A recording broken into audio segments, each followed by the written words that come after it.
Hey friends and family, it's Matt with this week's housing market update. I want to speak about the NAR settlement and all the changes going on with how you list homes, and if you're a home buyer specifically, what it looks like for you in the market.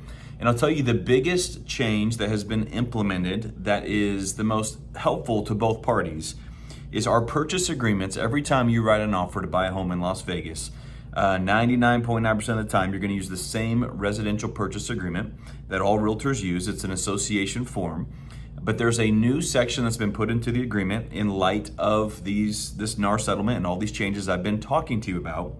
And that is the top of page 2. There's a new section where the buyer can specifically ask for the seller to contribute towards their buyer's broker compensation. So to recap, the buyer now does have to have a written agreement even to go look at one home. Moving forward, the buyer can't even go look at one home without a written agreement between them and a buyer's broker. That could be an exclusive agreement or a non-exclusive agreement, but either way, they're going to have to sign an agreement. That agreement is going to dictate how much money they are committed to paying that buyer's agent. They can then, in the purchase contract, put that amount or any amount for that matter. They can ask for less if they want to, depending on what it is. But in the purchase agreement they send to the seller, they can ask for the seller to contribute towards compensation for their agent. So ideally, that could offset whatever burden is on the buyer for what they have promised to pay their broker. Yes, if there's any delta, then that could be made up in seller concessions. The buyer might pay the difference, or a broker may offer some other remedy.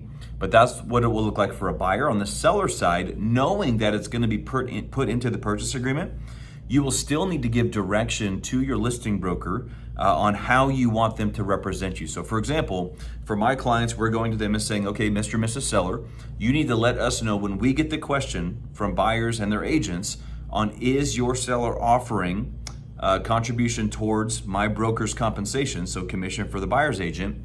How do I answer that question? The seller's going to give us direction.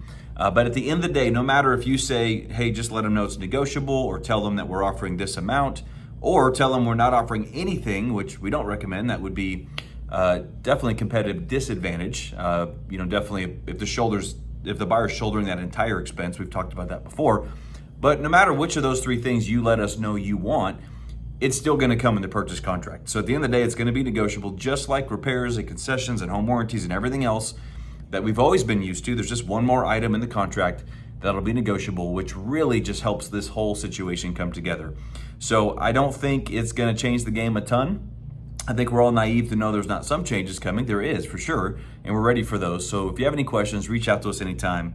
I just want to give you that simple update, but powerful, that now moving forward, every purchase contract, you'll be able to negotiate how much the seller pays towards your buyer's broker compensation to ideally lessen that burden on you, the buyer, for that out-of-pocket expense.